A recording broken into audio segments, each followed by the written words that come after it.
Hello students, आज का जो आपका टॉपिक रहने वाला है that is your glycolysis. So glycolysis की बात की जाए तो सबसे पहले this glycolysis is also known as EMP pathway. Important है, ग्लाइकोलाइसिस को हम बोलते हैं दैट इज ईएमपी पाथवे। क्यों बोलते हैं? क्योंकि discovered by Embden, Meyerhof and Parnas. That's why इसे ईएमपी पाथवे कहा जाता है। ठीक है, ग्लाइकोलाइसिस है क्या? Actually this is the first step of aerobic respiration. This is the first step of breakdown of what? Glucose. So मैंने कहा कि रेस्पिरेशन में होता क्या है? ब्रेकडाउन होती है किसकी? व्हाट? ग्लूकोज की। किस में? Into the pyruvic acid, and process को बोलते हैं व्हाट? ग्लाइकोलाइसिस। सो ग्लाइकोलाइसिस में होता क्या है? It is the what? Breakdown of glucose into किस में? Into pyruvic acid, and we can say that one glucose molecule breaks down into two molecule of this pyruvic acid. So glycolysis simply it is the breakdown of glucose into pyruvic acid, and we can say that क्योंकि this pathway was discovered by Amden, Meirhof and Parnas, so it is also known as EMP pathway. One more thing, the glycolysis is also known as,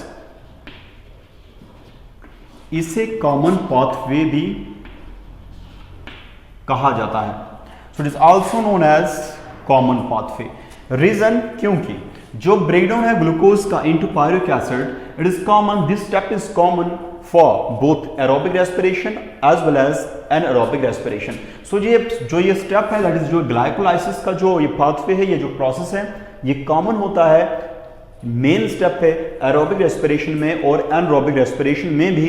that's why इसे common pathway कहा जाता है, because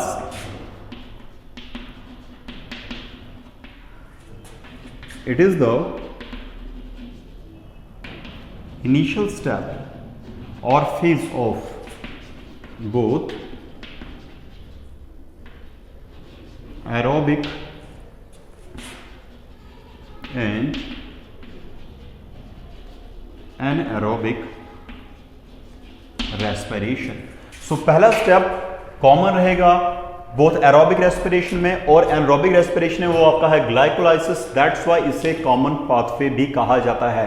now further fate of pyruvic acid, मतलब pyruvic acid से बाद में जाकर बनेगा क्या, डिपेंड करता है कि किन कंडीशन में पायरुविक एसिड की ब्रेकडाउन हो रही है। If in presence of O2 then we use term aerobic respiration, if in absence of O2 then we use term anaerobic respiration. So यहां पर आपका रहेगा first, it is known as EMP pathway because discovered by Amgen, Meirhof and Parnas, and second we use term it is known as common pathway, reason being that it is the initial step of both aerobic as well as anaerobic respiration. Up it is also known as amphibolic,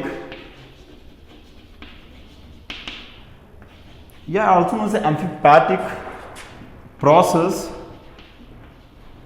What it mean? जब हम glycolysis को detail में discuss करेंगे, ये आपका introductory part है आज का, जब हम इसे डिस्कस करेंगे डिटेल में तो हम पाएंगे कि वहां पर कुछ रिएक्शन जो है वो एनाबॉलिक रिएक्शन है, कुछ जो है कैटाबॉलिक रिएक्शन है। So the process which involve both catabolism as well as anabolism, उसे हम बोलते हैं एम्फीबॉलिक रिएक्शंस और amphibolic process means, amphibolic means इसका क्या मतलब? It involve both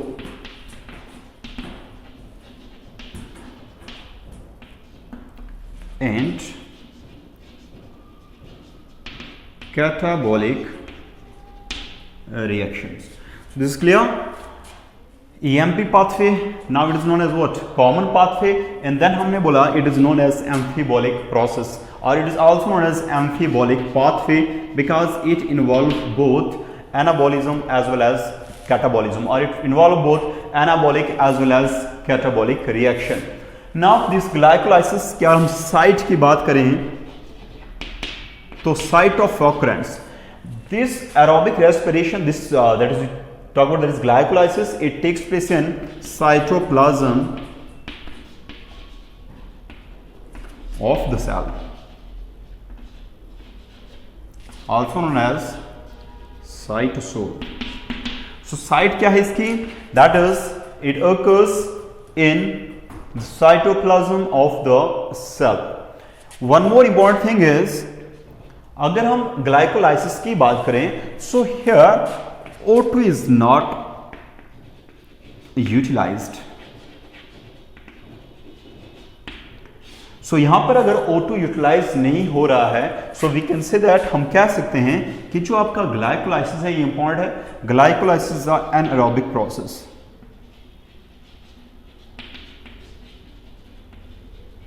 so glycolysis क्या है? That is it is an aerobic process. So हम यहां से कह सकते हैं कि जो रेस्पिरेशन की बात करें तो पहला जो स्टेप होता है रेस्पिरेशन का वो होता है it is by anaerobic process. That is जो फर्स्ट स्टेप आपका है breakdown of glucose into pyruvic acid. ये क्या है? ये एक एनारोबिक प्रोसेस है because here oxygen is not utilized. So we can say that this is a anaerobic process. फिर बात कर रहा हूं कि पायरुविक एसिड से बनेगा क्या, डिपेंड करता है, या we can say the further fate of pyruvic acid depends on कि ये किस कंडीशन में पायरुविक एसिड की ब्रेकडाउन होगी। सो यहां तक लिया। So first is known as EMP pathway because discovered by Embden, Meyerhof and partners. Second we can say that known as common pathway क्योंकि it is the initial step of both aerobic as well as anaerobic respiration, or we can say that this step, this glycolysis is common in case of both aerobic as well as anaerobic respiration. Third मैंने कहा कि इसे बोलते हैं amphibolic और amphipathic process because it involve both catabolism as well as anabolism. Next we can see that site की बात करें तो साइट ऑफ ऑकरेंस जो है it occurs in cytoplasm of the cell and we can say this is glycolysis is known as anaerobic process। anaerobic process की बात करें तो मीन्स यहाँ पर O2 की यूटिलाइजेशन नहीं होती है, सो इसे anaerobic process कहा जाता है। So it is a one way process है ये, दैट्स वाई इसे पाथवे कहा जाता है। Don't use that glycolytic cycle, इसे पाथवे बोलते हैं हम। And we can say during this glycolysis ATP utilized होते हैं। ये आपको एक जनरल ओवरव्यू दे रहा हूं, फिर इसको डिटेल में हम डिस्कस करेंगे with the help of the pathway. So यहां पर ATP जो है उसकी यूटिलाइजेशन भी होती है एंड ATP की फॉर्मेशन भी होती है। So formation and utilization, first जो 2-3 स्टेप हैं वहां पर ATP जो है यूटिलाइज होगा एंड नेक्स्ट जो स्टेप है that is after this then we can say that ATP की जो है यहाँ पर फॉर्मेशन होती है एंड साथ में there is a formation of NADH2। So यहाँ पर NADH एसिलेटरी पावर्स की फॉर्मेशन भी होती है एंड और एक जनरल बात की जाए the breakdown of glucose to pyruvic acid completes in 10 steps. So हम ऐसे कह सकते हैं कि it is a 10 step reaction. So हो क्या रहा है? ATP की यूटिलाइजेशन भी हो रही है, ATP की फॉर्मेशन भी हो रही है। पढ़ेंगे हम कितने ATP यूटिलाइज होते हैं, कितने फॉर्मेशन होते हैं and after that net gain हमारे पास क्या है, ग्रॉस गेन हमारे पास क्या है, वो हम इन डिटेल डिस्कस करेंगे with the help of this pathway. So ये आपका था that is your introductory part of your glycolysis. जो हम नेक्स्ट डिस्कस करेंगे वो इस पाथवे को हम डिस्कस करेंगे और एक हम चार्ट शो करेंगे, फ्लो चार्ट, जिसके बेस पर हम बोलेंगे कि किस तरह से कितने ATP जो है फॉर्म हो रहे हैं, कितने ATP यूटिलाइज हो रहे हैं। उसके बाद हम बात करेंगे इसके बाद, क्योंकि हम यहाँ पर अगर बात करूँ मैं एरोबिक रेस्पिरेशन की बात करूँ तो जो पायरुविक एसिड का breakdown in presence of O2 की प्रेजेंस में उसे हम बोलेंगे एरोबिक रेस्पिरेशन और जिसमें हम डिस्कस करेंगे क्रेब्स साइकिल। लेकिन क्रेब्स साइकिल से पहले हमारे पास एक और टॉपिक रहेगा that is your oxidative decarboxylation. लेकिन initially we talk about this glycolysis. So it's all about for today. Thank you.